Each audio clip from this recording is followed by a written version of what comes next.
Uh,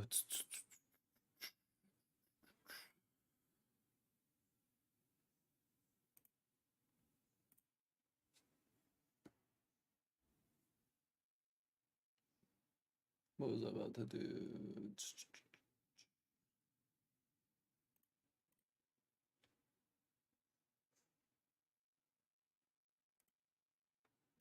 All right, testing, testing, testing.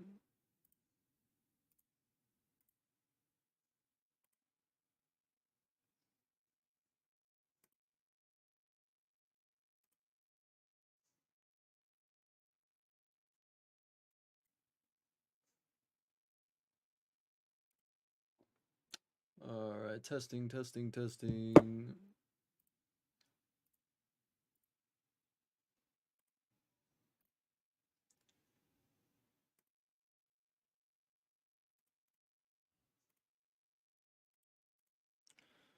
All right.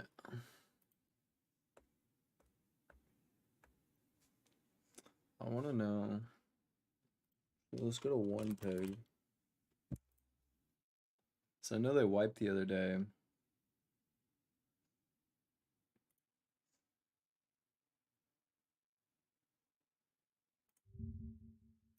Actually, let me do this first.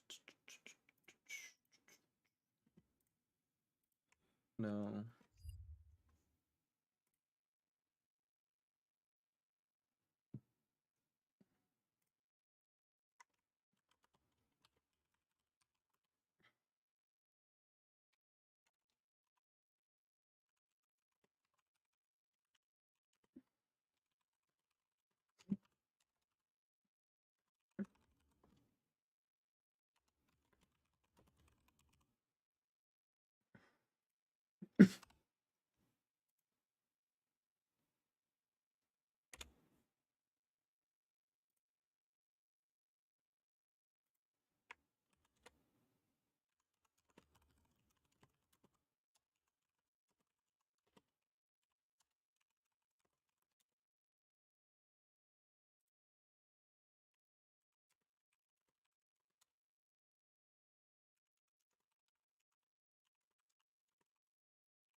Okay, so let's go to his channel.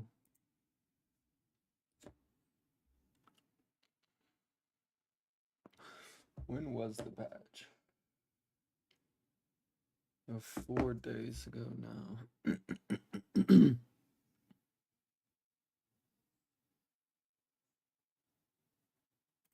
Everything commented. As an entrepreneur, as a creator, I'm 24/7 on the go all the time. Shopify makes it very easy to be on the go and connected with my store. My name is Chef Jamoke Jackson, aka Mr. Foodtastic.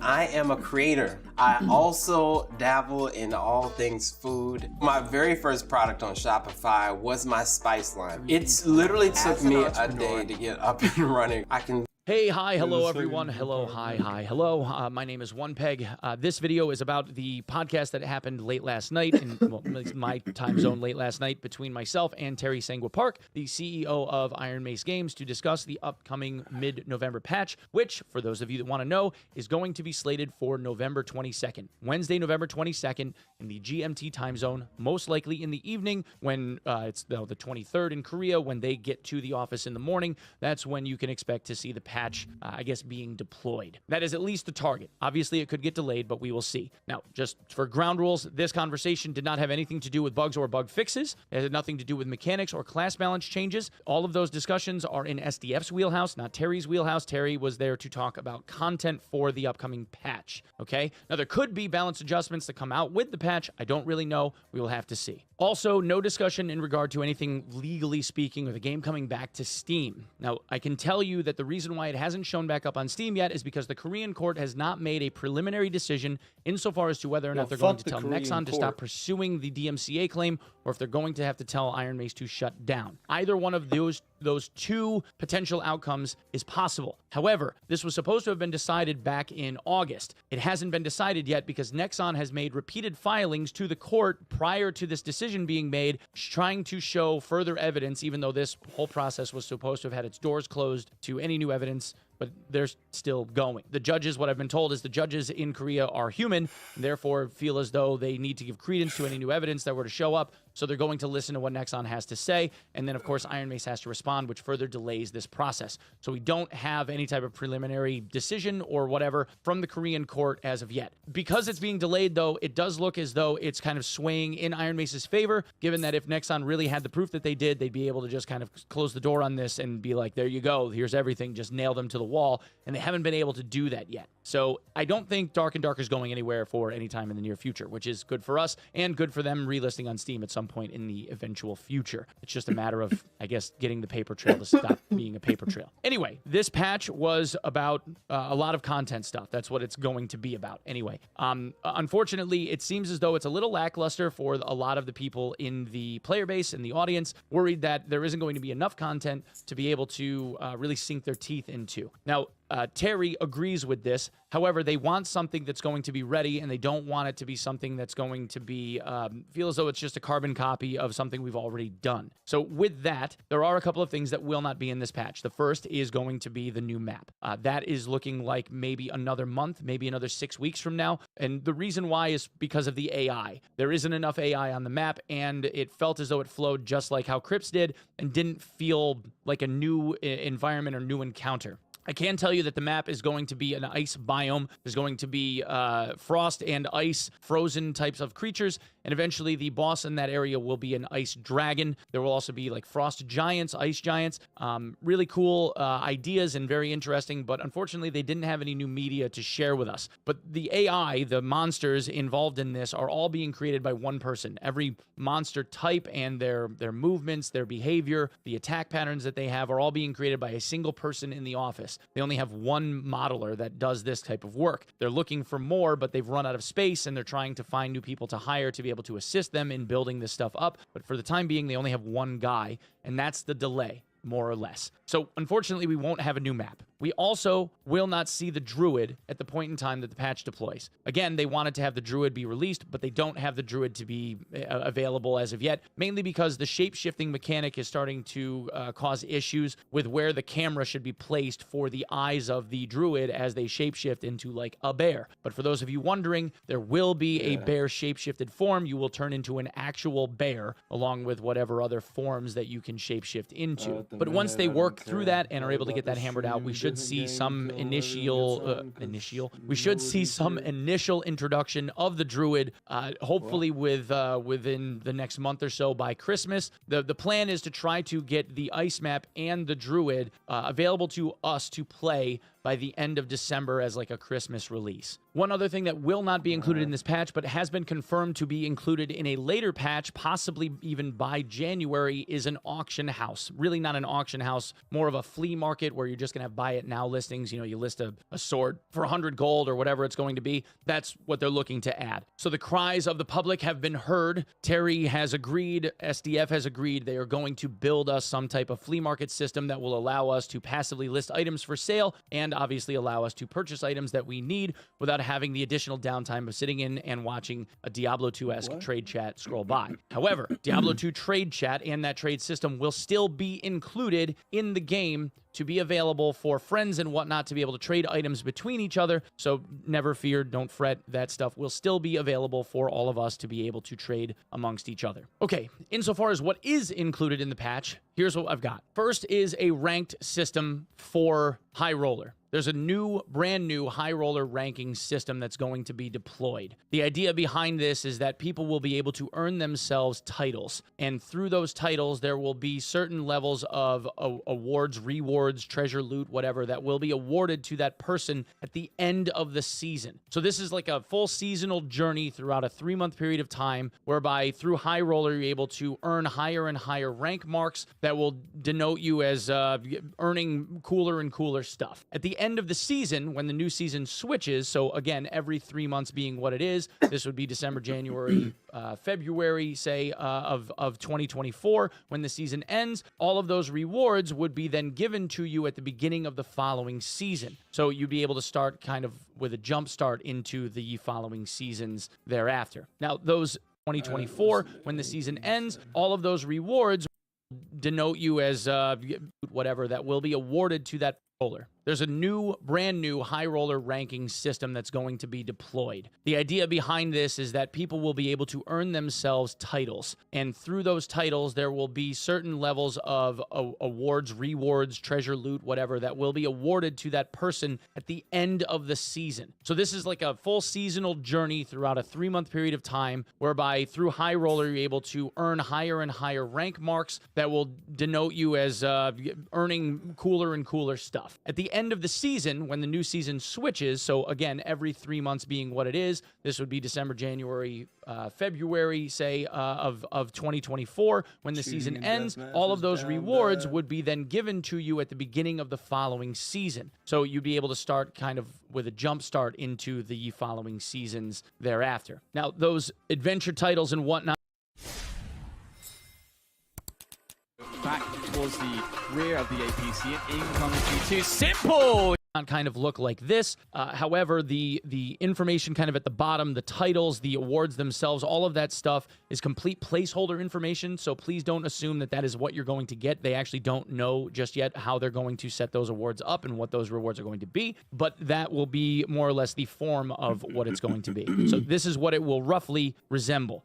Then there's going to be an inclusion of a high roller results screen. So at the end of each high roller round, you will see if there was any progression, what you progressed on, what kind of XP you generated, the kind of kills that you got. Again, try not to pay attention to the UI here, because there's like skills that are being shown and like the red BR circle and whatnot. All of that stuff is just passive artwork that's being used as a placeholder for the person that's doing the mock-up. So again, pay more attention to the stat screen and that inclusion of it as opposed to the stuff around it. And then lastly, we have the player stats mock-up. So this is going to be a running record of all of the stuff that you have achieved, everything that you've done, kills that you've obtained, XP that you've gained, money that you've earned, etc., for your player stats in your account. So that way you have an idea of not only all time, but also it will be broken down into each season so you can see what you've accomplished as the seasons progressed. And again, this ranked system will be included in the next patch next week. Also, we have the inclusion of a quest system. Now, that quest system looks somewhat like this. What we've been told is that there will be 30 approximate quests to be able to partake in from various vendors, and those quests will allow you to unlock larger or higher tiers of reputation with the vendors that will allow you to buy bigger and better items as you progress through those quest chains. The idea will allow you to partake this. So we have the inclusion of a quest system. Now, that quest system looks somewhat like this. What we've been told is that there will be 30 approximate quests to be able to partake in from various vendors, and those quests will allow you to unlock larger or higher tiers of reputation with the vendors that will allow you to buy bigger and better items as you progress through those quest chains. The idea being that as you move up in rep, you will have a wider assortment of and higher quality items to be able to choose from on a more regular basis so that you can better flesh out your character with vendored items as opposed to having to go to the market every time, when you die. They refer to this trader level or trader XP as affinity, and this is also introducing a new mechanic that we haven't seen in this game at least, but we have seen in places like Tarkov, which is a found in raid mechanic. So there are items that will obviously be tradable. You can retrade items throughout the auction house when it comes in, and obviously through trade chat, but you have to loot the items yourself and hand them in as opposed to just obtaining them from a buddy. From here, there is also a major change in statistics. So the stats of our character sheet are changing dramatically, and this will absolutely shift how the game gets played. And it also comes with the introduction of some new gearing and some new stat allocations on that gear. So there will be new armor included. There won't be any new weapons or animated weapons as of yet, but they are being worked on. But there is new gear, and there will be new crafted recipe items that will also be included in the game when this comes through. But there are two major shifts in stats, basically around strength and agility. Strength is now being split into two stats, strength and vigor. Vigor being like the traditional constitution stat that has to do with hit points. So the stat weight right now is 100% on strength, would give you both hit points and attack damage. Now what they've done is they've weighted strength to be 75% related to attack damage and 25% to boosting your HP pool. The vigor stat is flipped. 75% will be related to your HP pool and 25% will be going toward damage. So this will make tankier classes, characters, etc. have to decide in their, I guess, meta builds, their min-maxing, whether or not they want to be more absorbative or whether or not they want to be more damage dealing, and obviously comes with a lot more theory craft once we were able to actually see the stats and how we could best allocate those stats to build out a character in the quote-unquote perfect way. They are also doing the same thing with agility and dexterity. Agility now is going to be weighted more toward run speed and that ability to be able to move more quickly, and then dexterity is going to be more around interaction speed and attack speed, what they refer to as action speed. So the swinging of a sword and how fast that happens is not going to be tied to how fast you run anymore. You will have to choose between the two. This, I believe, slows the dungeon down a bit, either weighting it toward people that can move quickly or weighting it toward people that are going to be able to attack more quickly. Now, the dexterity stat is also going to be related to resourcefulness. Resourcefulness tying into this dexterity stat also will boost action speed a bit. So dexterity will also feed into things like mining speed and whatnot, but not nearly as much as resourcefulness will. And they're trying to better flesh out the resourcefulness stat so that it becomes more useful as time progresses. Between now and some point in the future, they are going to rework the purpose of resourcefulness to something that is more useful and more desirable by the general player base. As another content addition, we are also going to see the inclusion of a new boss. This will be on the Solos map and initially will not be included in High Roller Goblin Caves, but it is a Goblin Caves boss. We've already heard teases about the Cyclops. The Cyclops is going to be a boss that will spawn instead of the Troll. It will be one or the other, but for now, he will only spawn on the normal map. I'm going to assume that he will have his own loot pool items, although that didn't get discussed. He'll probably have his own loot pool items, and he does look something like this, but again, I would ask that you don't, I guess, judge a book by its cover.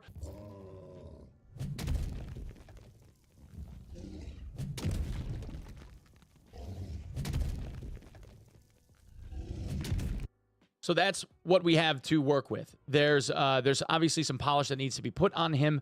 He doesn't have like the right shading. There's no shadows like under his feet or anything. He's a little bit disjointed from the map, but it was literally just a screen record of the one guy in the office, that amazing one guy that needs a pay raise, that has been made. Do you seek a life of adventure? To be brave and bold?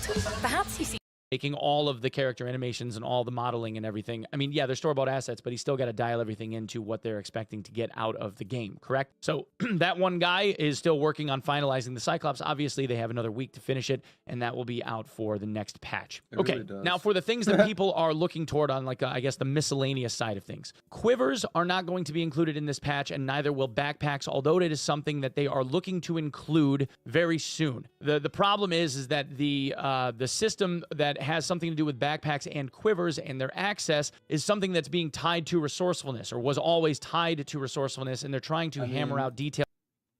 I will say, from when I first started playing CS2 and now, I feel like it's a lot more bearable. Like I'm definitely not getting as mad as I was just for the game being dog shit like as often, you know what I mean? But CSGO was definitely along with that to make it feel like it's something that makes sense. Shared stashes are possible, but not something that they're really hammering out as of yet. They're looking into it for the future, and much like the auction house, please make your voice be heard. You know, keep hammering in the Discord or whatever and ask for it, and perhaps it will be something that will sway SDF into finally providing it to everyone. The test server on the larger side of the two options that you had to be able to purchase for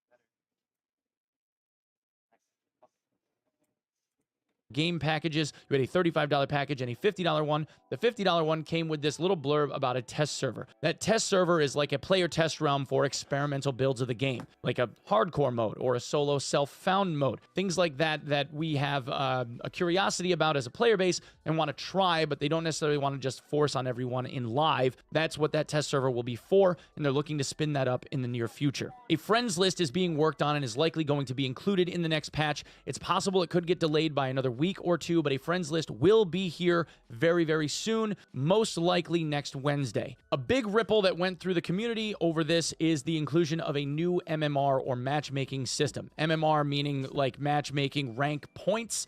The idea being the better that you are at a video game, you get placed with people that are around your skill level, much like chess and its ELO system. There is a lot of scrutiny that goes into this, though, because people dislike the fact that they end up being stuffed into lobbies of people that are of like skill level in a lot of cases if they want to play the game more casually, because there could be times where they just want to make like a casual run or try to run loot or have those random encounters with people that end up being fun and interesting, and that starts to get lost with people that try to play more skillfully. In the history, throughout history, games like this that have implemented hardcore MMR systems have tended to not be successful unless they are solely derived and centralized around PvP, like CSGO or a game like Dota or League of Legends. Those types of games that are centralized, Valorant, that are centralized around PvP, even passively in casual lobbies, still end up placing people of like skill around people of like skill solely for the fact that no one wants to get stomped. But that's what they're trying to avoid, is people in grays running into the lobby and then getting trucked by people that are running around in legendary items. Now, I can tell you that this has already been implemented at some degree. One of the revelations of the podcast was that for the last few days, this MMR system has already kind of been running in the shadows thanks to a cryptic message that SDF left in the Discord. That matchmaking system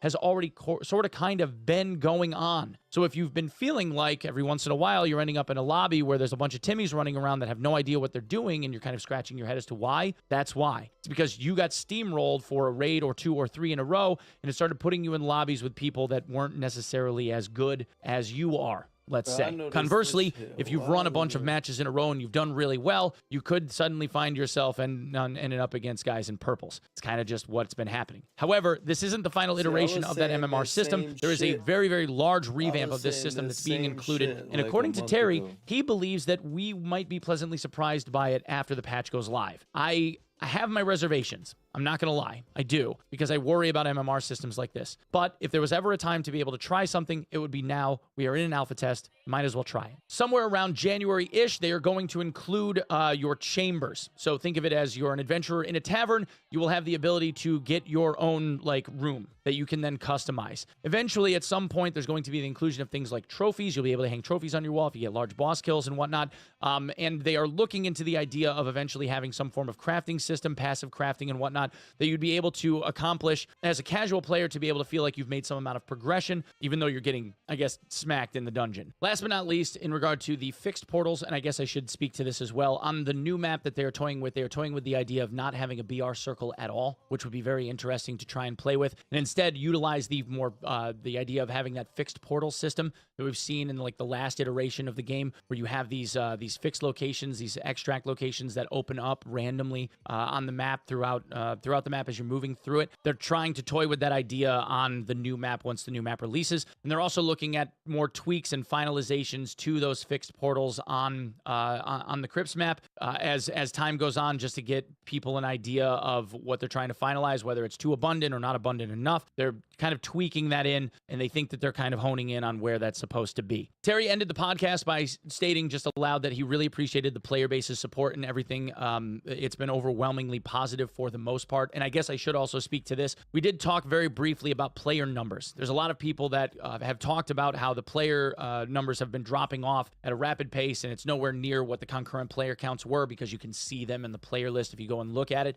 Terry actually said that when they were originally pitching this idea for a game to potential investors, they were pitching the idea of having 3,000 concurrent players as a peak. Right now, we're looking at peaks of somewhere around 15 to 18,000, even though the game is where it is right now, and a lot of people have complained about how boring it is and how there's nothing to do, and I agree. But a peak of around 15,000 is still about 5x higher than what they had anticipated they were going to see at this point, and they are really happy with what the concurrent player base is looking like at the moment, considering the lack of stuff there is to do. So in terms of them at Iron Mace, they're looking at the current player base counts as something positive, and they actually like what they've seen. It's exceeded their expectations. Now, obviously, they want to have higher player retention now that they've seen that the game is relatively popular, and they're working on that. But if you're one of those folks that is looking at this like the game is dying or it's a dead game and whatever, just understand that from their perspective, they're looking at this as a wildly successful enterprise already, and they're just trying to build upon that IP. And Terry went so far as to say that he really appreciated all the support that he got from everybody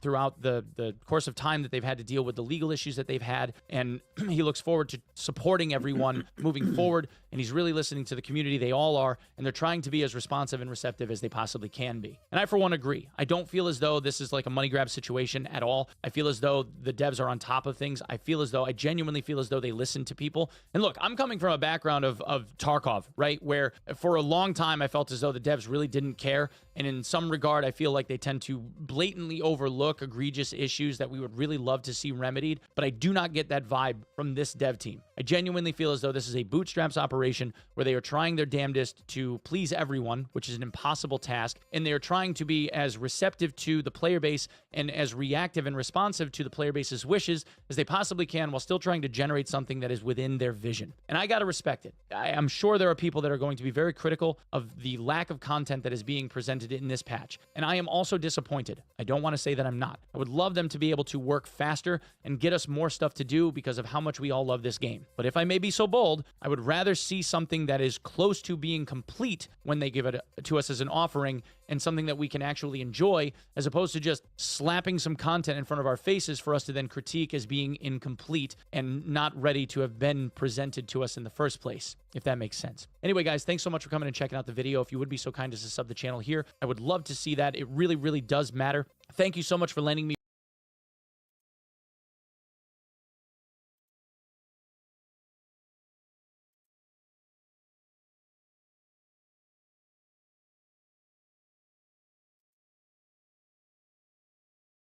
Who's pumped for tax season? Let's get out there and crush those taxes. Who's with me? We know some freelancers who are pumped for tax season. This year, hire a tax expert on Fiverr. Done. Another one. The nature of work is constantly evolving, and IT departments are struggling. Hey, what's up, everyone? One Peck here.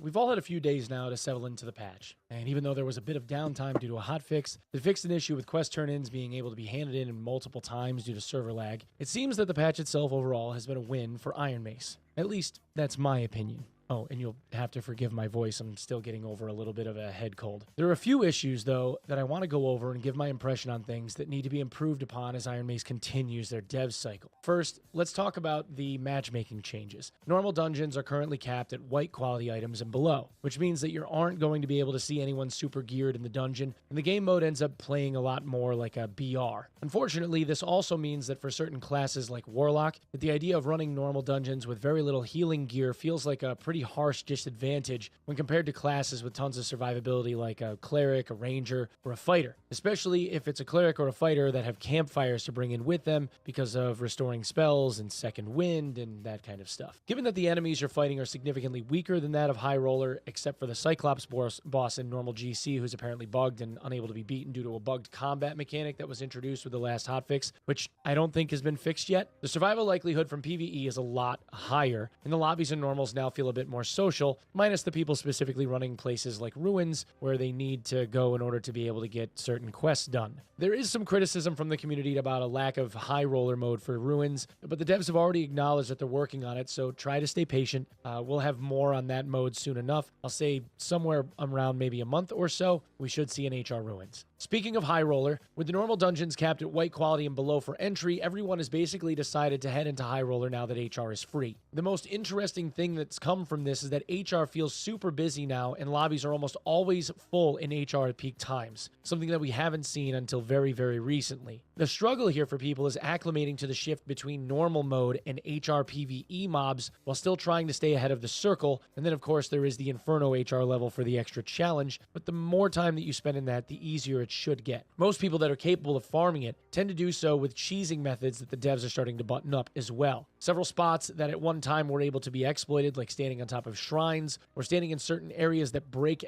enemy pathing, are slowly but surely being patched out with every new content iteration. No more cheesing the Wraith Ledge in Inferno because it's a staircase now, just as a matter of example. The questing system has been a welcome addition merely because it gives us all something to focus on. However, it does have several instances of growing pains. The first is while there is a nice indicator for the quest being available when you actually go and get the quest, there is no screen or tab in the menus that lists the quest we have and what's required anywhere. I don't necessarily expect there to be some kind of like HUD in the game. That I don't think is necessary, and honestly, I think it would add too much clutter. But there should be a consolidated list where we can double check our progress without having to thumb through each of the traders to see who had what quest to offer us, etc. Secondarily, the fetch quests that we have take up a lot of inventory space. The earliest quests even are to collect 15 leather caps and 15 campfires in raid. And for those just now catching up with Dark and Darker, they've added a find and raid mechanic a la Escape from Tarkov to most of the quests that you obtain, meaning that you have to find the item in raid yourself, which they refer to as looted. Once you bring that item into a raid with you, that is called handled. Most quests only accept looted items, but there are exceptions. In order to hand in either one of the two prior mentioned quests, you have to collect 15 items that take up 4 squares per item. If you do the math, that's 60 squares. Both of these quests are given at level 1.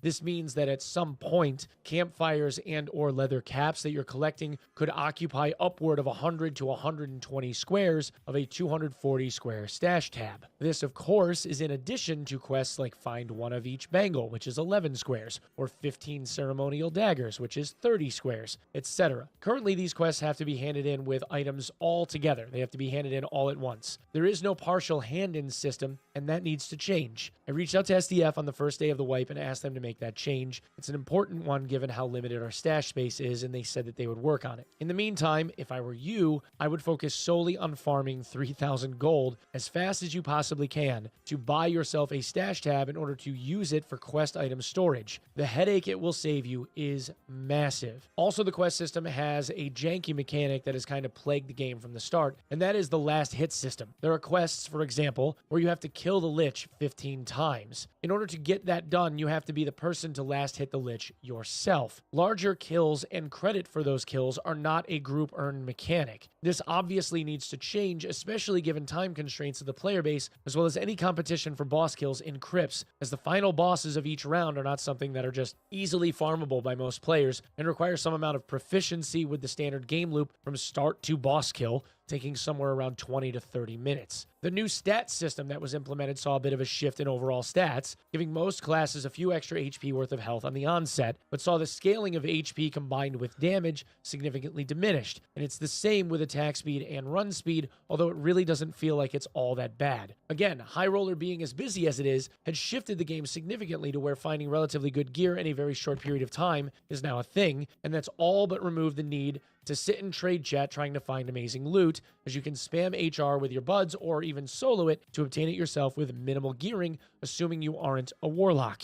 Anyway, HR ranking systems seem to be relatively fair in nature, but of course abusable. Right now, there's one person that's at the exemplar level in trios, a bard, that is 10,000 points ahead of literally everyone else. That's a lot, considering somebody that is really well known in the community like Repose is just barely in the top 10. The only way this seems to be currently possible is by pooling items to a single person and making sure that a single person gets the last hit on a boss every single time. Aside from this, there doesn't seem to be a viable way to obtain much more than 18 to 20,000 points through standard gameplay, given the cost of entry to the dungeon. If everyone in the party is trying to obtain some market amount of loot, go to Inferno and live. This also seems to be the case in High Roller Goblin, with the sole exception being that there is rampant teaming going on in High Roller Goblin, and the people feeding treasure to the guys at the top of that leaderboard are being done so outside of the typical loot and scoot system that is designed for solo gameplay. Again, teaming is an issue, and you can see the proof if you just go and look at the leaderboard. This is a step in the right direction, though. Anything that gives players there's something to feel competitive over and to strive for is always a good move, and right now the game feels more alive than it has in a very, very long time. Lastly, we have the merchant rep system, what Iron Mace refers to as affinity. As you increase reputation with each of the vendors through questing, their prices get better. The prices they are willing to pay for items you sell them is higher, and they offer a wider variety of items and craftables that you can take advantage of. Unfortunately, not all of the vendors have quests to be able to level them up, with one that most sticks out being the Alchemist. Because the crafts and buyables are locked behind rep, the Alchemist, who at one time offered up spellbooks, crystal swords, and staves up to blue quality, no longer offers these items and won't be for the foreseeable future, as we don't have a way to level up their rep. This also means that crafting services that the Alchemist offered at one time are also no longer available either. Oh, and if you're trying to get jewelry crafts done, that's going to be on the Treasurer. Also, the new blue weapon crafts for the undead damage bonus are super cheap to make. You can find that on the weaponsmith. You need 120 silver to turn into 120 silver coins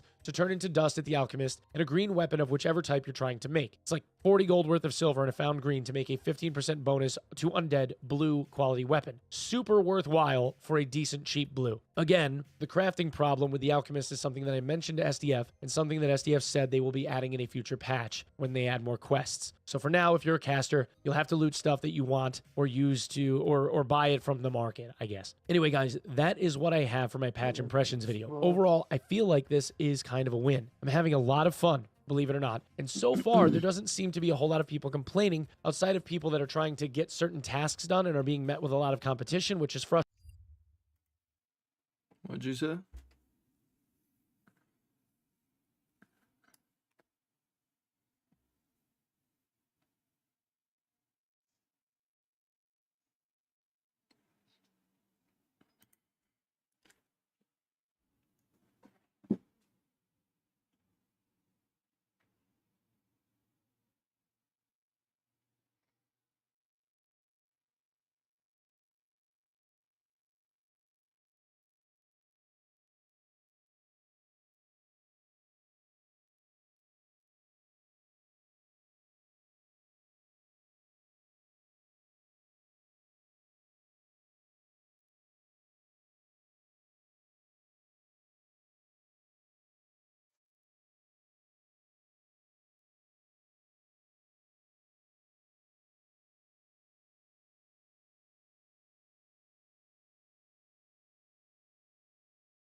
Oh shit, everything's fucking level 1, bro.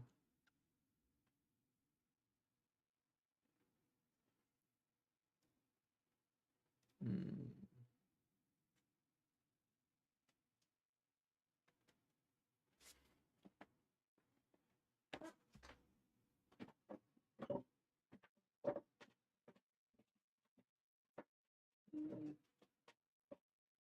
Now that I know, now that I know the fucking spray pattern on the AK, it feels really good.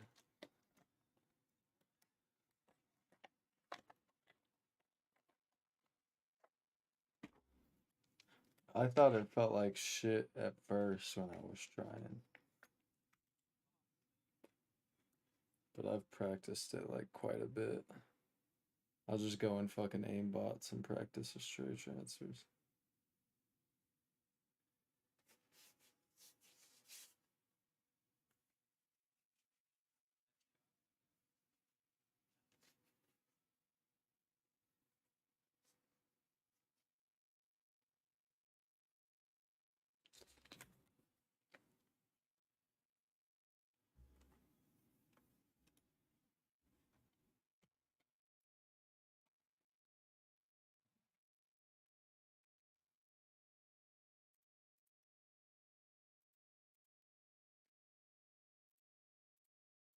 Oh god. Mimics and money. Kill 15 mimics.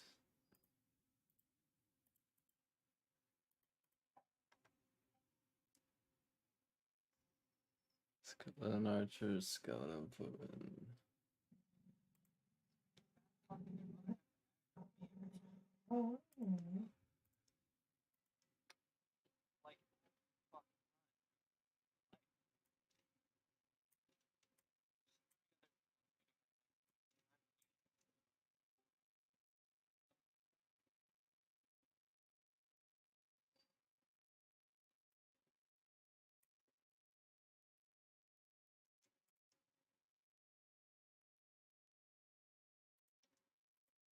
In a bit. Still waiting on a few other people. I'm streaming a different game right now. What'd you say? Oh, Dark and Darker.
Okay.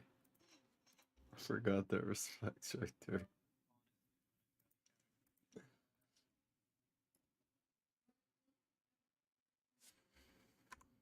Hmm.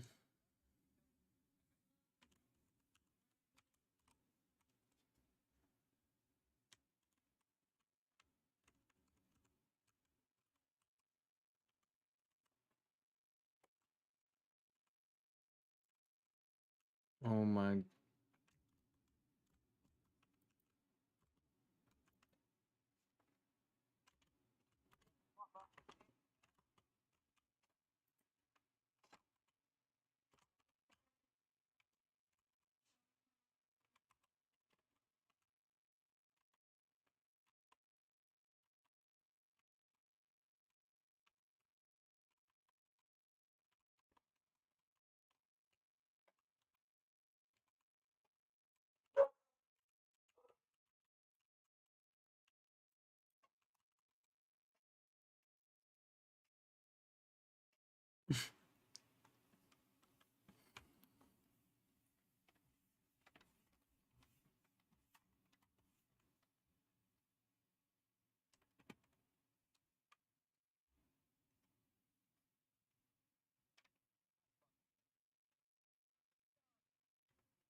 Bro, I thought you could deactivate traps. What the fuck is this?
You fucking kidding me?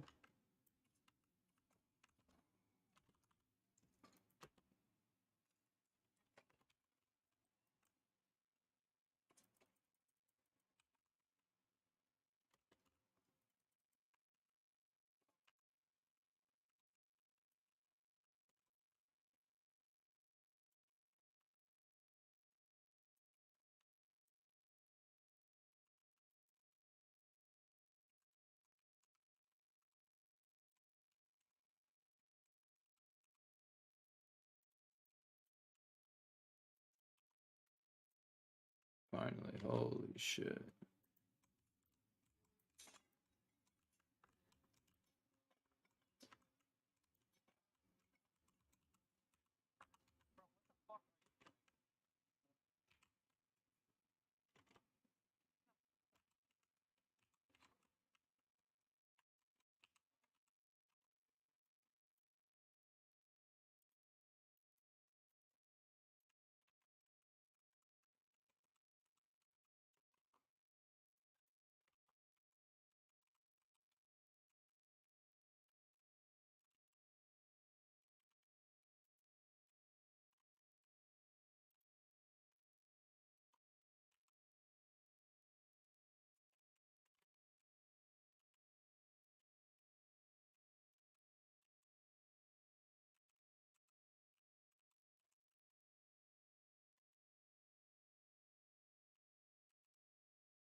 Okay, I didn't think that was a fucking crossbowman.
Keep having to fucking repeat myself.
Bro, my arrow is going literally straight through this.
We'll see.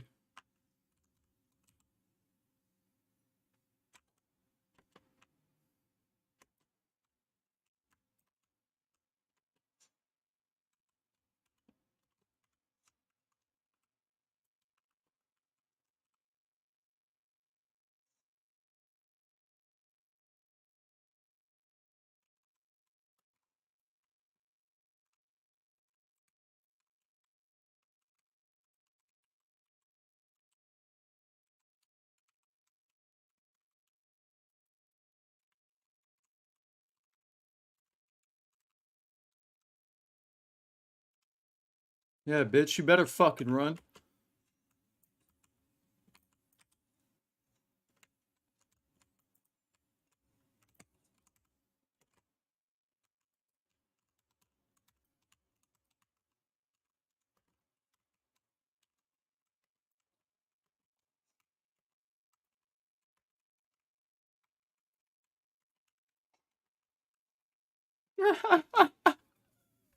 What the fuck did he spawn behind me? What the fuck was that shit?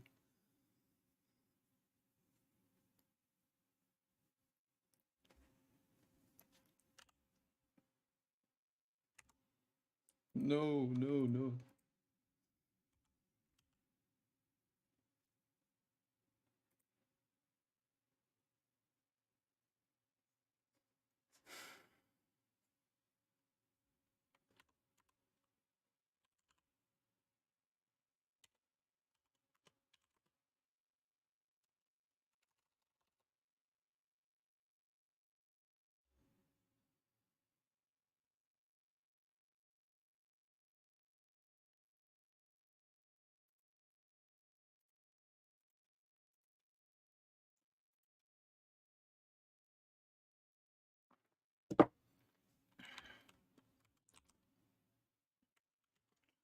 Alright.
Fucking bunch of queers.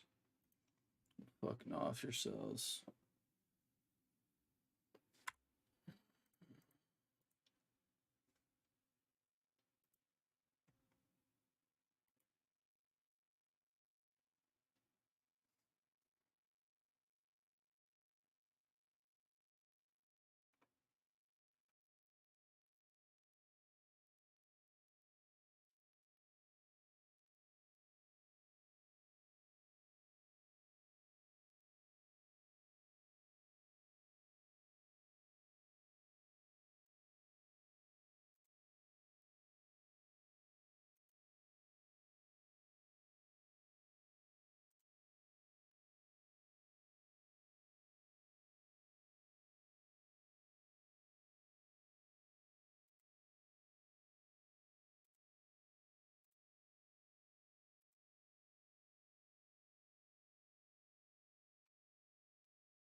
Now more is less with Cox Internet and Cox Mobile. From fiber-powered internet at home to more unbeatable 5G reliability on the go. Get Cox Internet for only $35 a month when you add Cox Mobile. Click to save.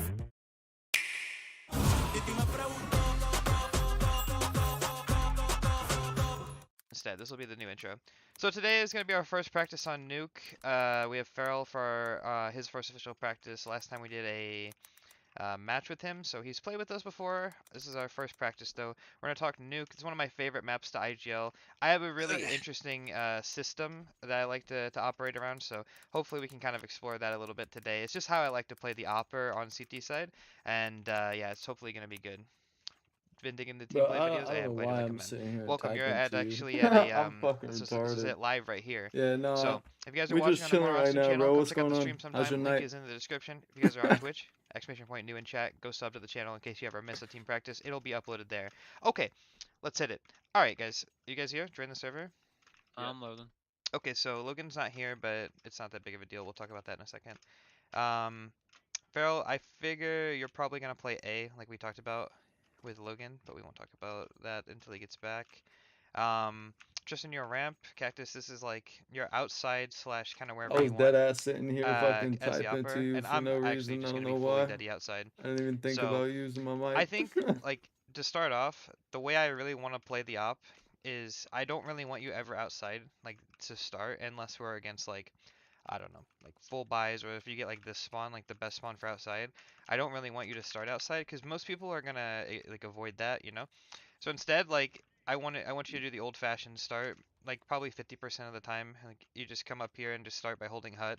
I think it's nice to be here because if they end up throwing outside smokes, you're here to go J Hall, and so Tristan can rotate down, and also you know you can contest outside if I get shit on. And you're just in a really good spot here because you can rotate, and obviously you have like the Zaiwu angle that you can play. You can play this angle, all the angles that are really good with the op. I think that's always nice. And also just I like it just for rotations and yeah. Obviously, like you have the extra smoke. Like if you want to drop like Pharaoh will play back silo a lot, and so will Logan when I talk to him, but like you could drop your util to them back here so that they can like jiggle and have extra mollies and whatever. So, you got that? Yep. Okay, but you can also start ramp, and if you do that, what'll probably happen is, so we'll talk to Tristan about this in a second, but you'll start ramp and you'll just go for like whichever pick. I don't know if you know the Zywoo pick like this. Like the idea Yeah, is, I did that on you. Remember in that one pug that I yeah, played against yeah, you? Yeah, yeah. So yeah. you peek. I'll just explain it one more time if I can get up here. So you peek like this, so you see them for like a split second, and then you just insta kill them. If like, and from their POV, obviously it's like hard as fuck to kill you. Um, or I really like to start back up on top of this, back here, whatever it may be. If you want to go outside, like starting out picks, obviously, you can go for this one. I like this one. Where you come up and hold this angle right away. Okay, doesn't really work in this game, right here. Got that?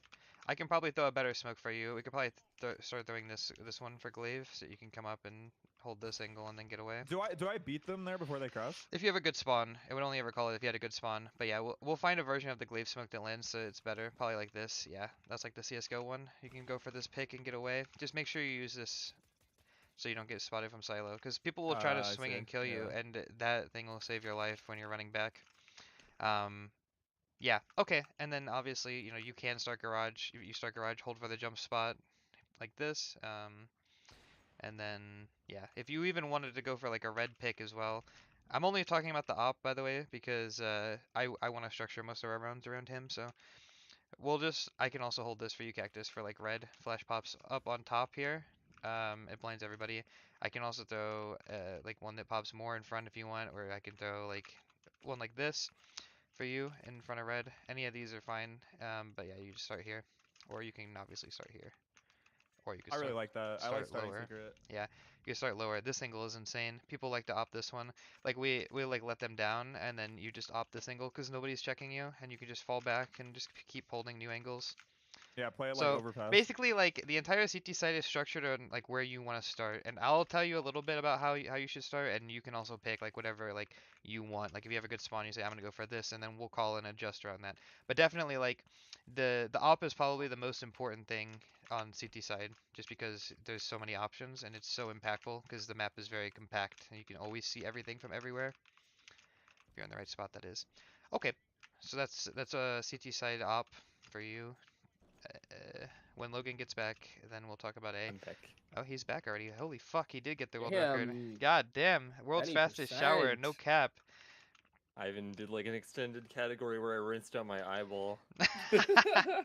Okay, that's good. Alright, Logan, check this out. So, between you and Farrell, and I don't know, Farrell, if you were doing things differently towards the end, but whoever gets up first, up the ladder first, will molly door, and then the second guy will only molly hut if it's against low buy. Because nobody rushes A on full buy, it just doesn't really happen. So you only molly hut on like eco because you want them to, if they run through hut, to take the molly, right? Is that how you did things before for Phil? Yeah, I mean, it's also just like a feeling thing because sometimes people will try like an immediate A play where, Yeah, like on some buy rounds, like if you think they're low utility, it doesn't hurt the molly hut in case they're trying to like force the issue out A with the limited util they have. yeah, If anything against anti-ecos, you probably don't need to waste a molly because, just to expand on it, like the first person up is always going to be the one mollying door. And what I normally do when I'm first one up is I play this angle, like to do pre-angle per hut, because any flashes they try to throw through the skylight to like entry out A fast, you'll dodge them. And if they are eco rushing hut, you can just spray them down. that's good. Otherwise, like if they are eco rushing and it's just you can turn it into a meat grinder without having to waste it as much util early as possible because you can save the molly for like later deep door or something like that. Okay. But otherwise, it's just in like your typical A stuff, just cycling smokes door, having somebody spotted every now and then, someone jiggling hut. Just Okay, playing to live. I like that a lot. So then in that case, Logan, most of the time you'll do that where you're gonna, if you, and this is actually spawn based, so there's like a line here. I don't really know all the spawns, but if you get one of the spawns in front of the line, you're safe to jump hut, but if you get one of them like too far back, you'll die like in the middle of the air jumping down. So you have to keep that in mind as well. But it's probably safe to just like go for something like this. You can do this nade in towards hut before you jump to hut, or you can nade like this if they like to pressure door a lot. And the thing about this is that when a lot of these teams that we're playing are going to be smoking the vent lurk, a new idea with CS2 is when you throw this smoke, if like we have somebody go for a mini pick, it actually just blows the nade so we can go for it. go for a kill. What So if you had the op go for the mini pick? yeah, And that's what I'm then, saying. yeah, Yeah, nade the yeah, smoke, either one, yeah.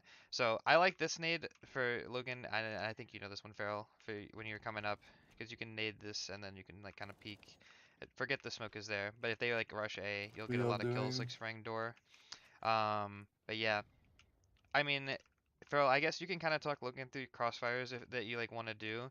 Um, I don't really have anything in particular in mind, but like I don't know. Like I think left side sight over here, one person like watching door from one of these spots, top hut counts as well, and then like one guy back sight like jiggling. This is Yeah, really it's strong. how you do A setups very I'm much is down. going to be derived by how much control we've either given up elsewhere or how much lack of information we have. So like if we still have outside control or someone in mini so we know they can't be mini, then obviously you don't have to worry about ever being exposed to mini because they're not going to come from that way. So you can play like, Nitro, or you can even play in Asian if you want to. You can have somebody backside jiggling. You can say top hut and holding door like that. But in a situation like say we backed up outside, someone's playing from hell, they can go mini. Like maybe the guy back sight is like, spot holding mini from back here and like jiggling hut every now and then. And then his teammate is the one that's worried about door. So he can't play top hut because there's no trade potential. But if he's playing something like Nitro or Asian still, then there's potential for this guy spots the mini player. So then if they come through trying to kill that, like this guy can swing out. Or if they start coming outdoor, then this guy can back up, and if they swing through mini for a trade, then the guy can shoot from there. And then if they're also could be heaven, then that's when it's kind of like scuffed, and that's when you have to be kind of in their face, as like a necessity. Like obviously, all these are options. Like even if we have someone mini and we have somebody like when we know they can't be heaven, like you can still play kind of like a double hut setup, just kind of depending on util and guns and whatnot. But like if you're in I a do situation that. where like we have no outside control whatsoever, they can be anywhere. Like you have to be able to fight into one of the avenues that they're probably going to come out of if they go to A.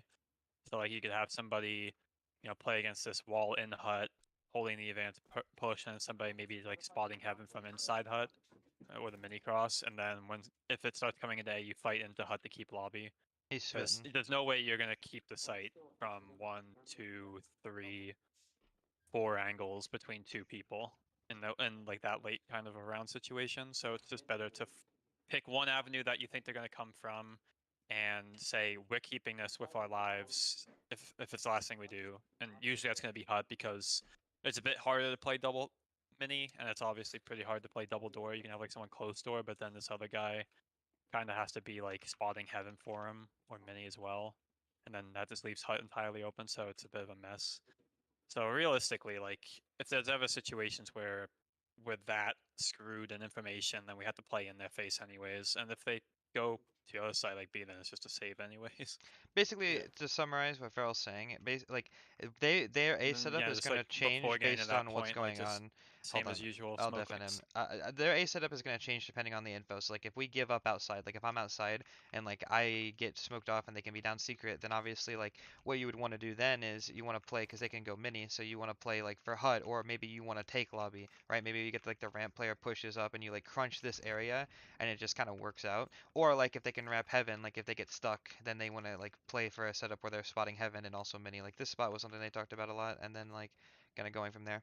If you have like a bad gun, or if you just want to peek hut quickly for information, then back up. Like And while he's still talking about specifics, I would also like to say that like one of the things, like the most common thing that happens on like this site is like the door lurk smoke will come down, and then they have to play around that. And whenever the door lurk smoke is up, they have to be ready for everything. Because if I get like pressured outside, which will happen sometimes, so they can also like they can get wrapped from mini and door at the same time. So the setups can actually get kind of scary. And whenever they're in setups like that, they just need to talk about it. Because like one of the things about like playing in a team isn't just like being good and like able to communicate in real time. It's planning ahead of time, right? So what they're doing is what Farrell's talking about right now is planning ahead of time, so they already have discussed what they want to do before it happens, so that way they're faster. Like when it happens like in real time, like a situation happens, they can already go into something that they pre-planned, and if they need to make an adjustment, they can just make a small adjustment in the comms, like, oh, hold this instead of having to say, I'm going to go into hut and hold your heaven, I want you to stand next to me and hold up. Like they already talked about it, right? They don't need to flood the comms.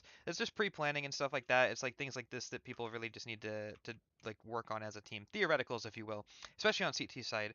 On a map like Nuke, Faceit, it's really hard to like stay in play Team CS. It's very confusing sometimes. But yeah, what's up everybody? I'm just gonna try to focus on what we're doing right now, and yeah, I'm still reading chat. I can, if you guys say anything, I'm reading you guys. But yeah, that's kind of where we're at. Did you say you're like basically deady outside? Is that outside outside? Yeah, or you outside like and mini. flexing mini? Yeah, outside and mini for sure.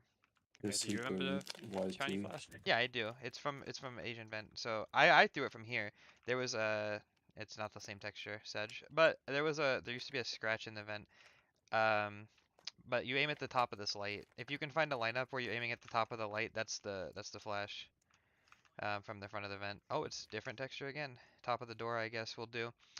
Yeah, I guess if you want to throw it from mini, I could throw yeah, it. there's a way from in mini where you just aim to the right of the E on Does the it wood work? garage, and then you just tuck yourself in this corner, and then just. It's a different left click. corner, Austin. This one, yeah. My eyes.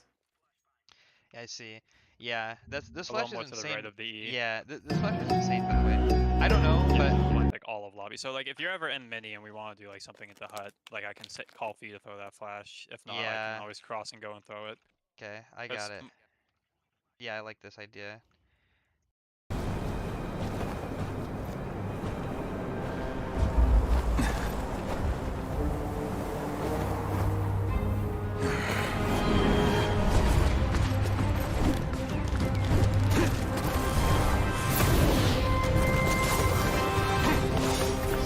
This is really good.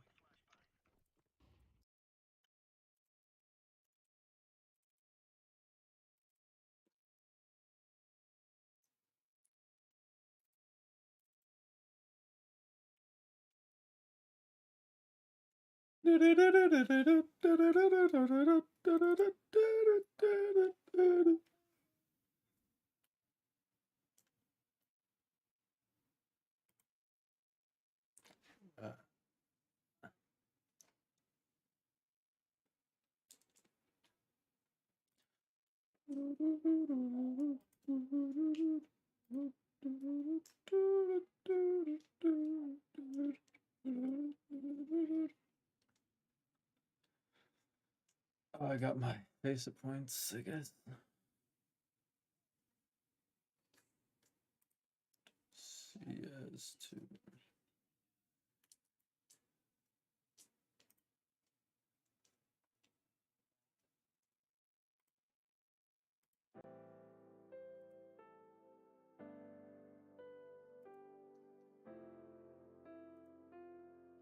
Wait, you want this alien, the laptop? What are you talking about? I mean, true.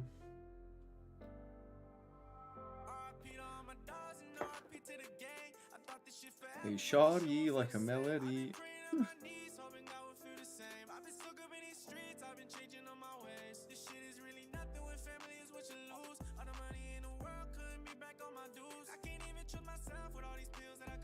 Why don't you go to Woo's profile on Discord and snag that one? You seen it? Not Liz Gaming. Nah, he has like one that says like NG. It's like in like a gaming logo format as well.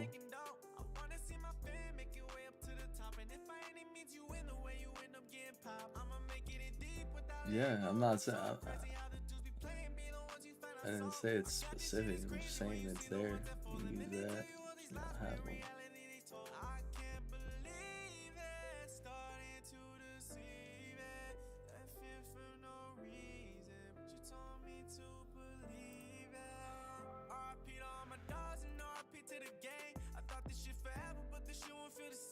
By the way, in case you think it's stupid, it's normally when door will be smoked. That's why you need the lineup. Yeah, that's good. That's good. I like that. Alright. Yeah, I mean, other than that, you'll probably be more. I think actually, just to flip that, I think you'll be more the back sight guy, Logan, and I'll kind of be like flexing around like nitro or nitro mini door kind of areas, top hut. obviously if it's when you're doing it spawn based, if like at the beginning of the round you're top hut and you're still like kind of in that area, and you have more, I have more util than you, then obviously we can just swap it on the fly and I'll just play backside more. But I think in like a default round, I'll probably try to be the guy that's like either trying to get information later in the round, or if like a rotation is necessary, I'm gonna try to be like get down the vent or cross into mid to help Another fight outside. really good stuff flash like for this is right here. I like this one. Gotcha. This one gets this angle up here. Yeah, I like no flash as well. All I Flash had. is nice. That's good. That's good. I like it. So with all that being said, Cactus, you'll fill in depending on where they're at. That's why like you just start and hold hut for them. That way they can save their molly as They're another just option. hit it, And then bro. once like They're they get fire. settled, you can Everyone likes re-smoke them. door for them, whether you want to throw Don't your own judge. lineup or you can drop the smoke back for them. Morale And then boosters. I don't know if Phil talked about jiggling back sight, but jiggling back sight is like really strong for whoever that might be. Just jiggle, you see, molly, and then play a sight and whatnot. But yeah, Cactus is going to be in a good position to always be of assistance in that regard. So I'm never throwing my nades off the rip. No, for A. almost never. Yeah, I mean, Okay. unless you have if you have a spawn, and you go A, then if you're first up the ladder out of those two, Probably. then yeah, you would probably molly door because you're first up. So Probably you should have warned Other you than about that, that no. one, bro. That's no. a sound. If That's you're a on a sound rifle, bit of I my mean, friend then you can pulling do a some knife. funny stuff. Like if you're on a You rifle, then fucking you can could. rotate, like come up and play like Mustang or anything like that. The Raptors are my really God. strong, but one of the problems is that as soon as you drop, the ramp rotates fucked and Tristan's in trouble. So like trying to stay up in the Raptors is really important for you, Cactus. Not so much like Logan and Farrell. And it's No, bro.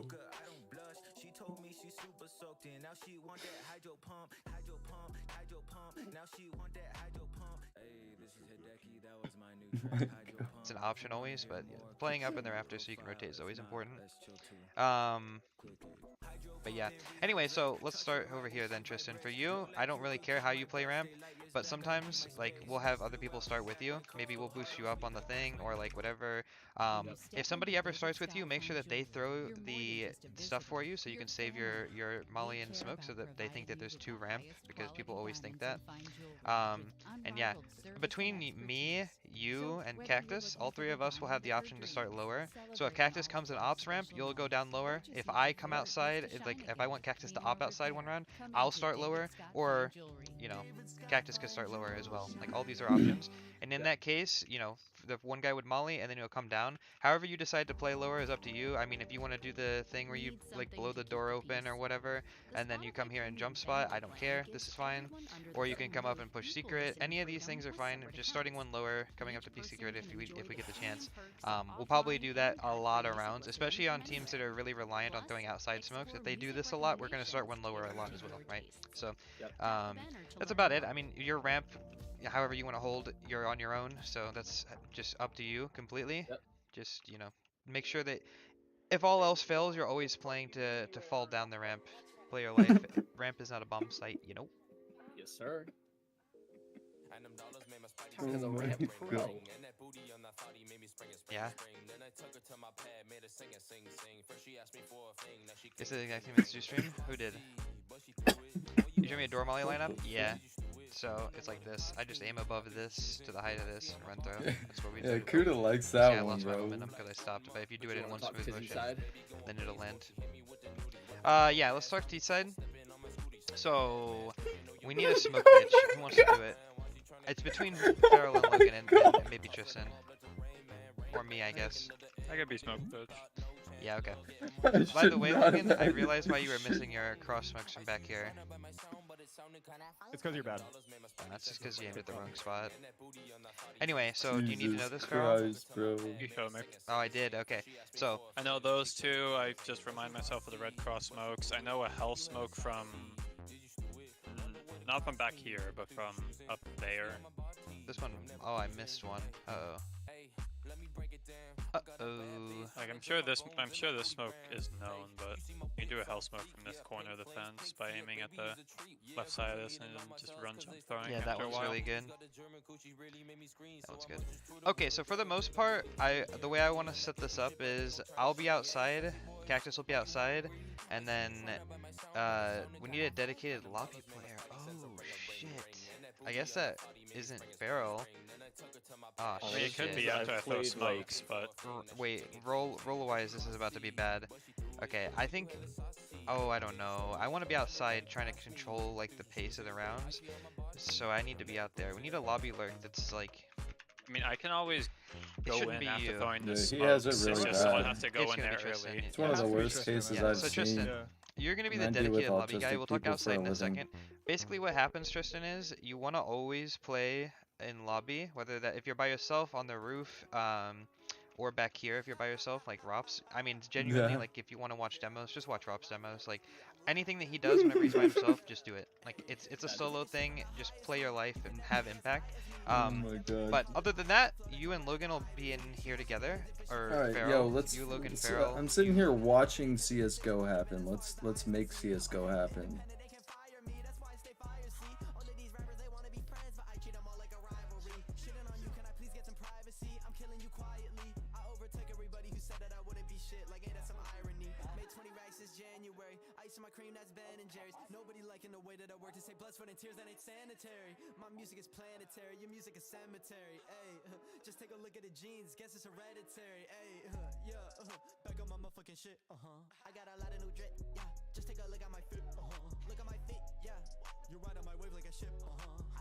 I'm him.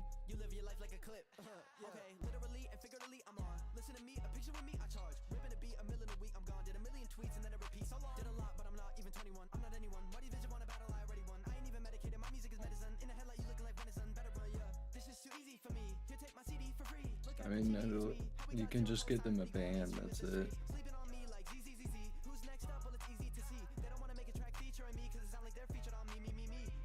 Oh wait, I removed you from the party.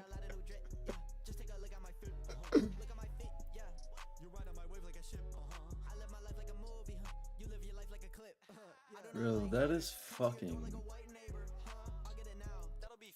very, very childish of you. That's really childish of you. Rogue Foon. What are your fucking facets?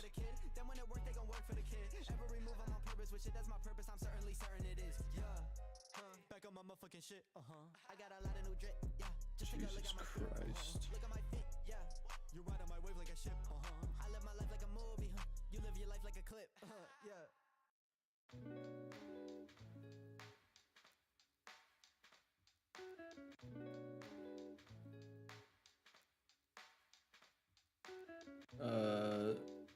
What are Rogue and Foon's facets?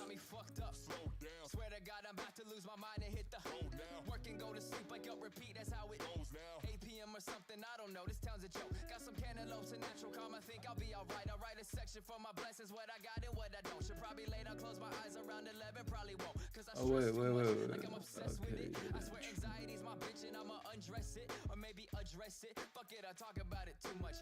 We have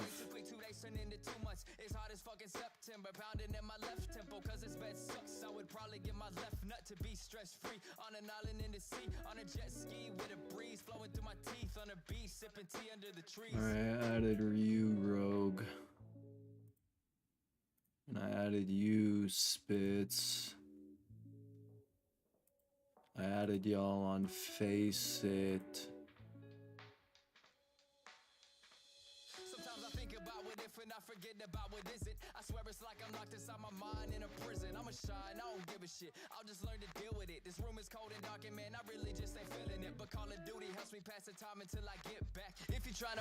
You probably need to sit back. Who I used to be, carefree, man, I miss that. Shout out to my past, current me, here's a diss track. Fuck your stupid panic disorder, you hypochondriac. Life is too short to be missing out. I used to smoke and laugh after work, sitting in my car to the sunlight, rolling up to hit the Xbox, feeling alright. Yeah. Shoot for the stars, right? How can I reach them when gravity just hits me broadside? Fuck it, I'm diving into the summit. Maybe I'll make it through and say it wasn't so bad, was it?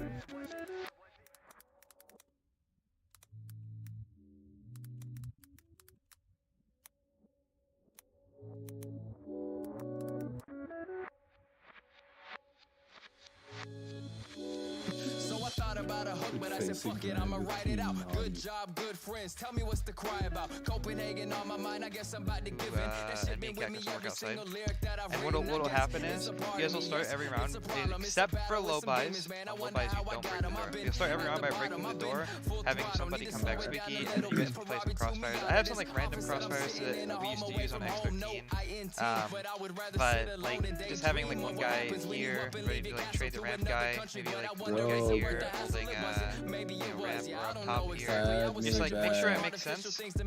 You guys can kind of coordinate that on your own because I'm not gonna be here. But just be in a good crossfire. If we need the door, we can definitely have Cactus start lobby. Like if we know that they like to swing mini, we have Cactus start here and hold the door and just play off of him. The reason I say don't break the door on low buys is because on low buys people will like to do lobby crunches, and if we need the door, we just give them another way to push early in the round. At least if they have to open the door, it makes a sound cue, so we can kind of get away with that. Welcome to Yeah, and then where fun comes. yeah, okay, so that's pretty much it. I mean, we can obviously pressure towards ramp and pressure towards anything we want, but I think it's really important in the beginning, like first 10-15 seconds, to just make sure that nobody pushes. Late round pushes are obviously still possible, but I don't know.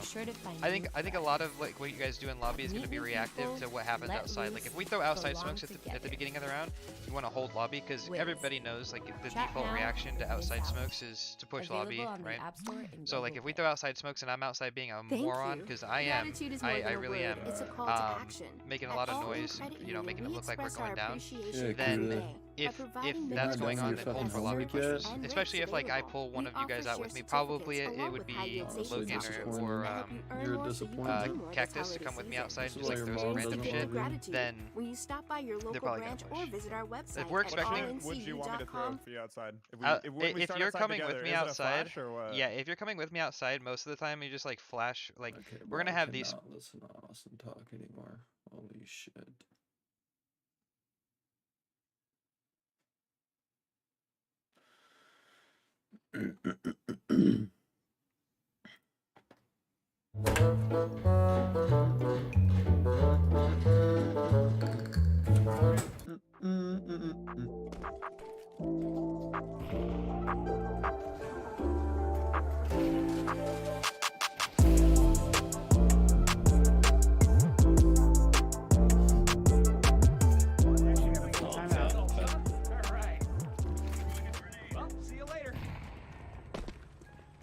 Bro, I got a sponsor from that new fucking the new energy drink, like the off-brand G Fuel. One good B. One house? What it? No, the W B, shit. couple B. I think it's called W. Pretty sure it's called W. 2 halls. Copy. Earlier today, the fucking had to set that shit up there. I don't know if I don't know. Bench, mark it. Last guy, mark it. Like Nice. M4 downside. Like a 50% discount on everything, and then like All later down there, on, I get like one palace. influence on like new flavors and all types of shit. I can't remember everything it said. There was quite a bit. You got a reloaded but M4. He's reloading right there on the right. It was like 5 minutes after I woke up. I read all that shit, so I don't remember. Ramp. Ion. I don't even know. Flashing mid, flashing mid. One underpass. One more top, 2 more top mid. Underpass too. Oh, I killed 2 with that nade? Last 2 mid, last 2 mid.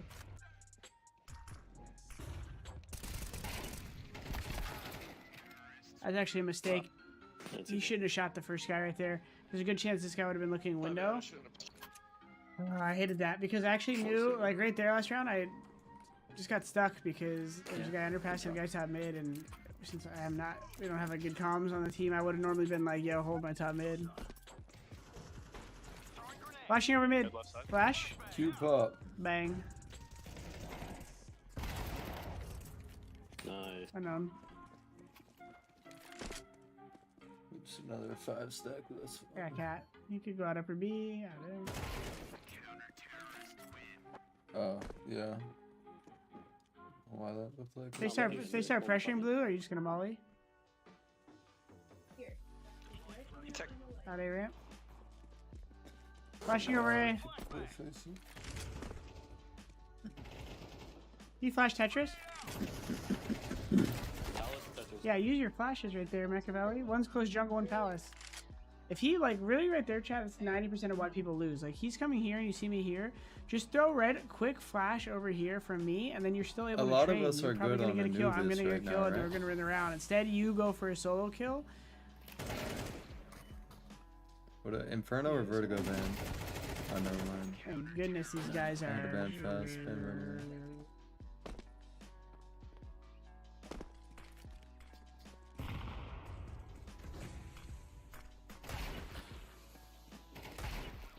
I mean, it seems like they don't mind Anubis, or maybe they were fishing for Inferno. But fuck it, we got Anubis.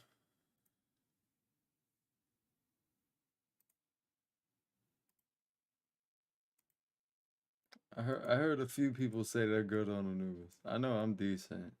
We learned like a fuck ton of lineups yesterday. So.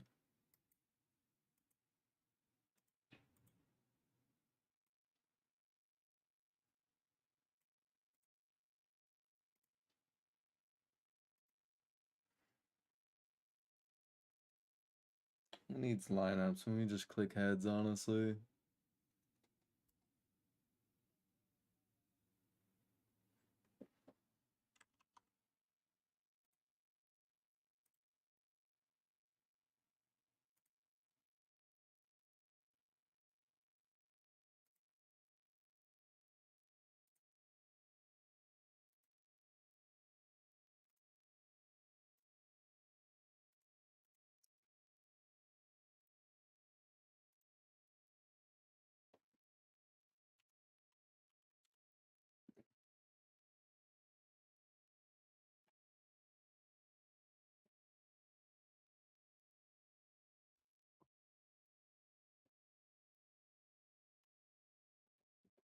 Honestly, L config.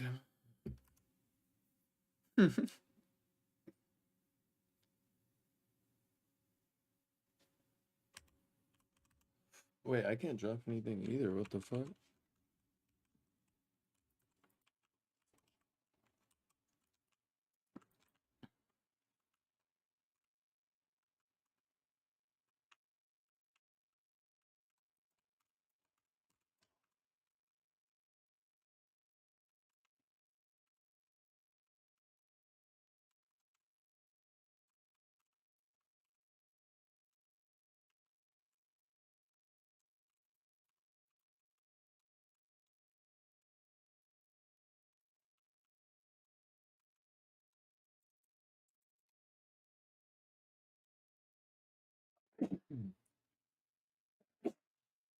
Shit.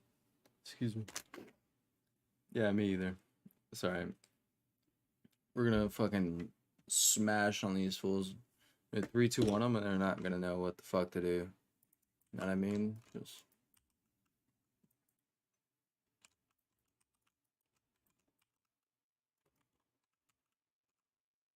pull them back.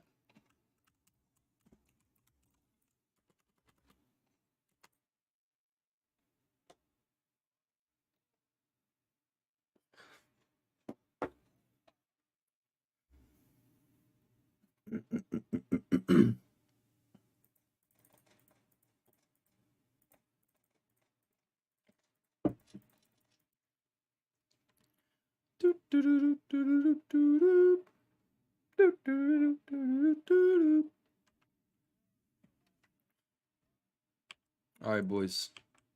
Here's what we're gonna do. Need someone to buy a smoke for me. Who feels confident in entering right now? I gotta throw smokes.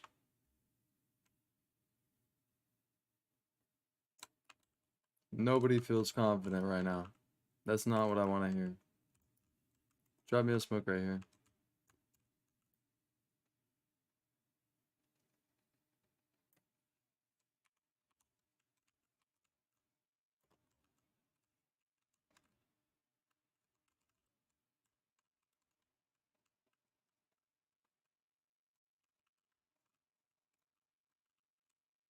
Or was he?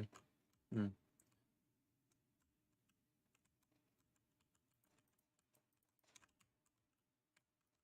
Well, last guy's mid. I'm planning the bomb B. The last guy is mid. It's okay.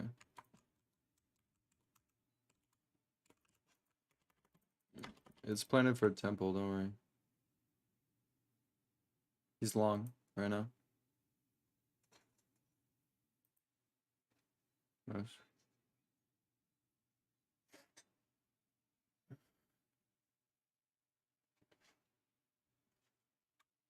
Okay, I need someone to tell me who wants the entry.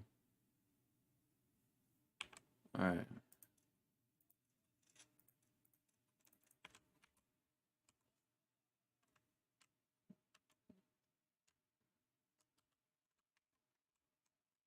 Yo, come A.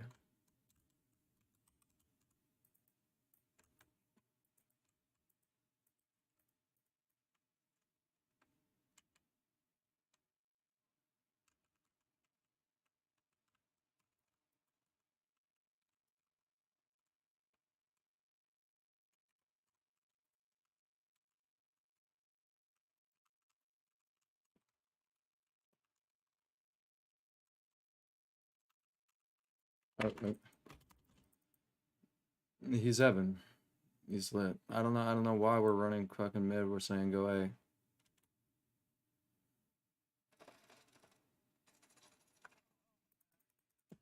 All right. Yeah, I need y'all to listen. We don't have a 5 stack, so we're already down one person. Yeah. Just fucking force again. Force again. We don't have a 5th. We're 4 people. I'm gonna smoke mid, top mid. Want the AK to entry top mid. We're just gonna back them up and try and take mid control.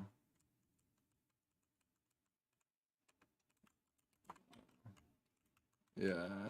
Did you get flashed? Yeah.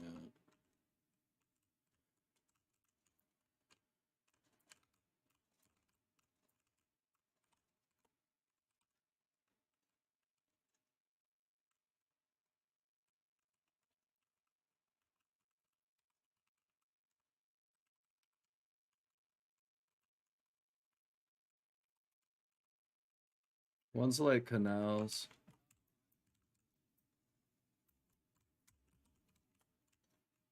Let's try and flood out B. Let's try and flood out B. Give me that flash.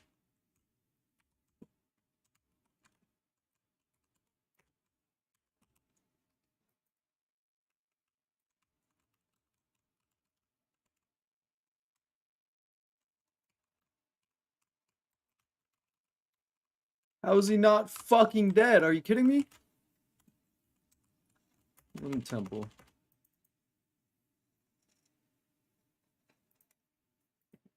But that guy's just fucking neoing bullets.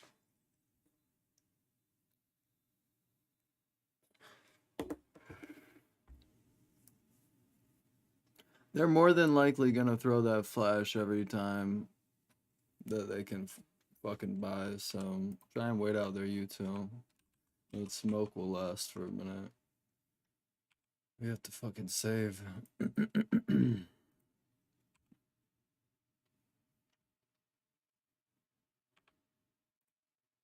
Smoke B long and flash us in. Let's 3, 2, 1 this shit.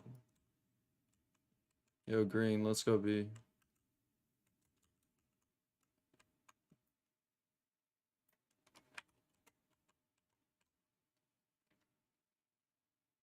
Bro, I'm like, hello? Alright, man. Yeah, I said let's go 3, 2, 1 B, not play for pick Smith. Like, I don't... Never mind, bro. It's whatever.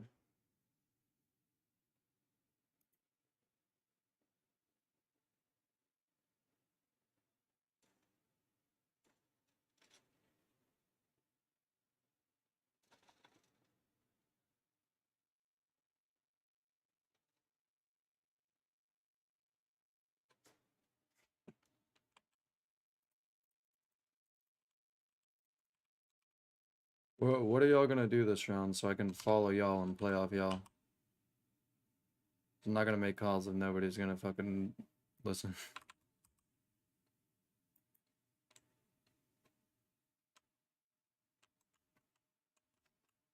Cool, we're going A. Green's not in our call. He's the fucking random.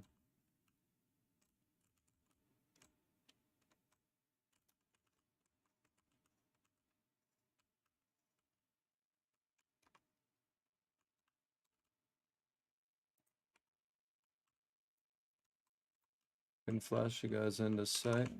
One's behind us, man.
I don't know.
Ninja.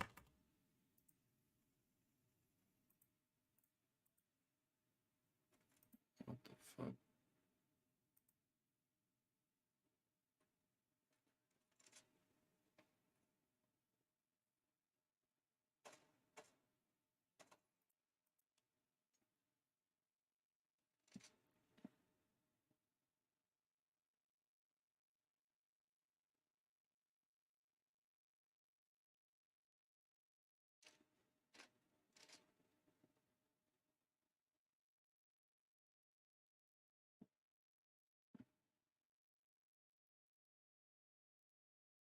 One's gonna push me, man.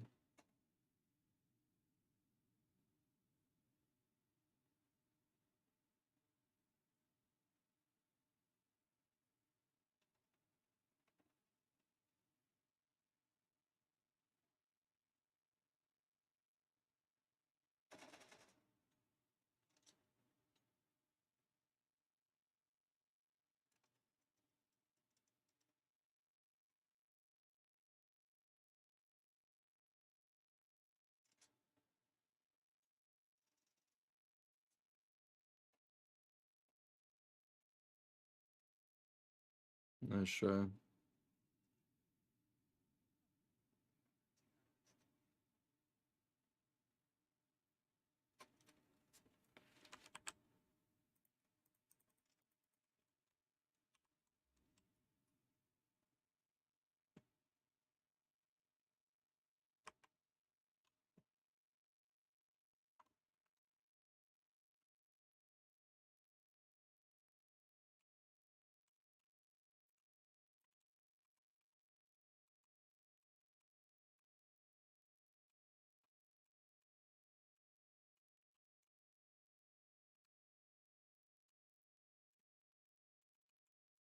One's pushing lower A. Two pushing lower A.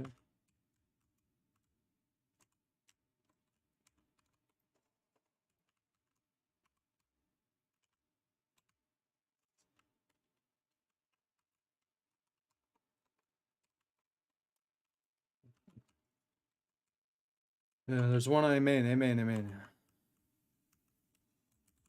Yeah, come A fast. I got your water.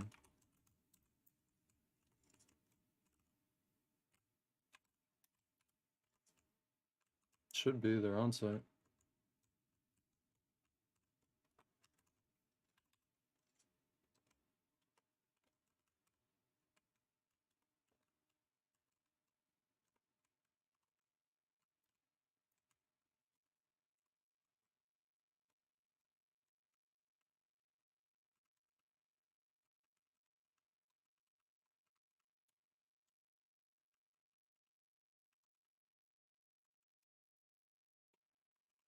Yeah, one coming A main. He's lit.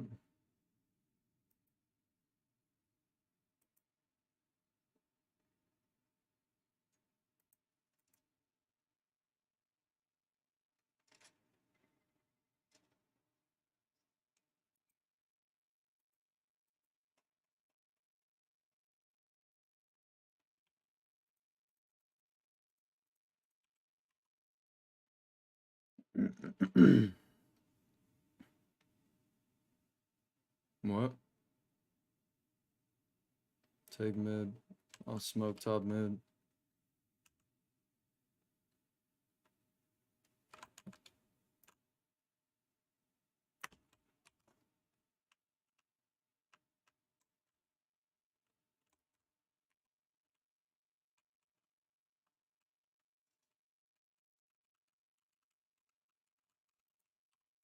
Hold on, I'll molly that guy out close.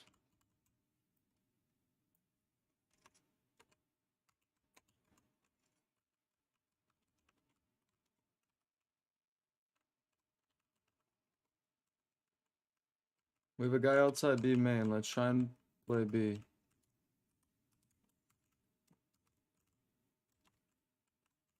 Try and get a pick B main.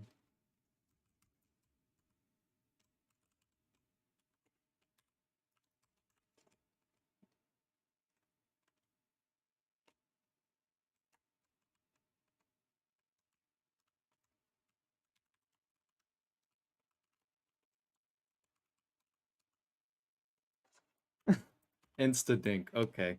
Bullshit.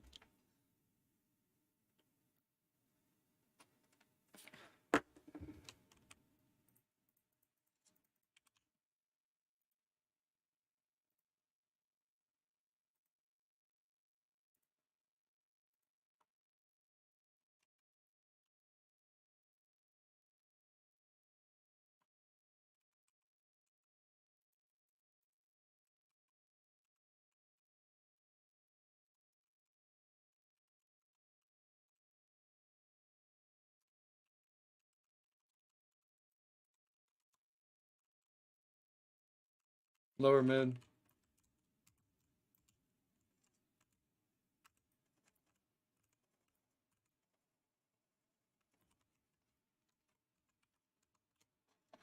Okay, bro. Yeah, it is what it is.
Was he standing there on my screen, or am I just fucking blind?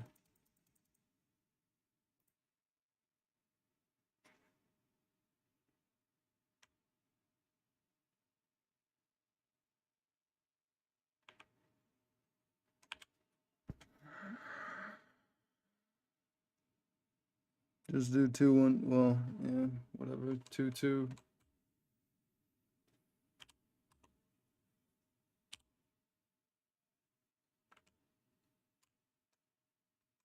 Go on B.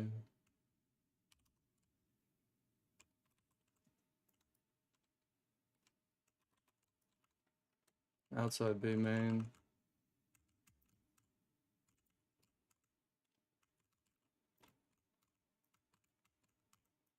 One's on site, bro. Pushing you. How am I not hitting any fucking shots? It's just fucking ridiculous.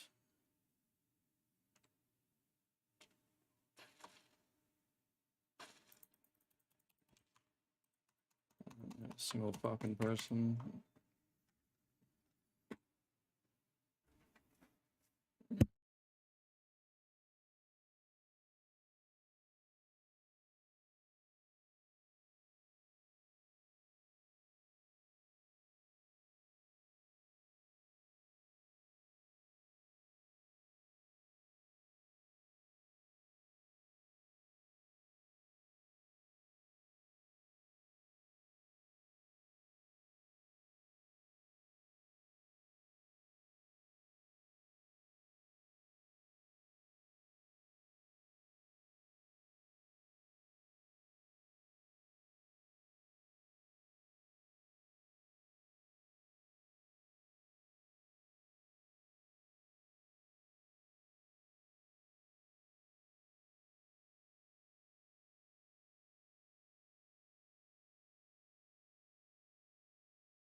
I had checked that like 10 seconds before.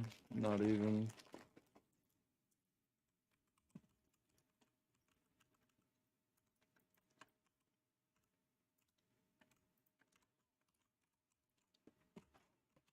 Are you fucking kidding me?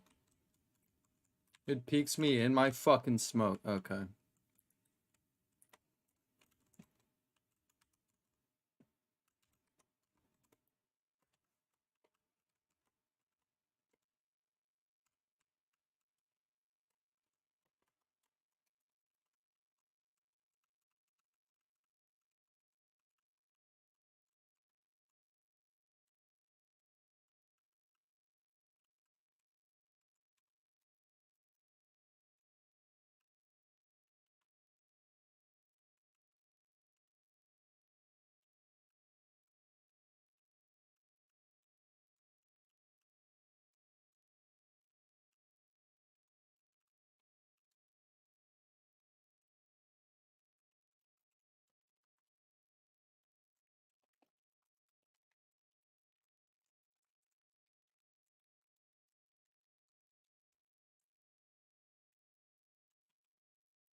Okay.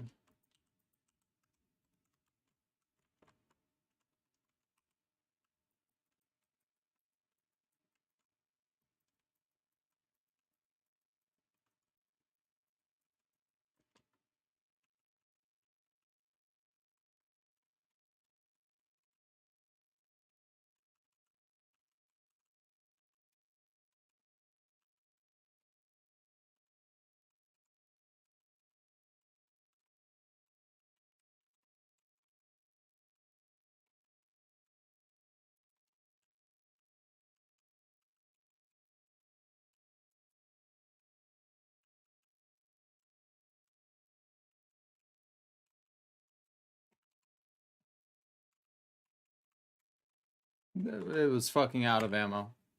Pillar. Fucking gun I pick up had like 4 bullets in it, bro.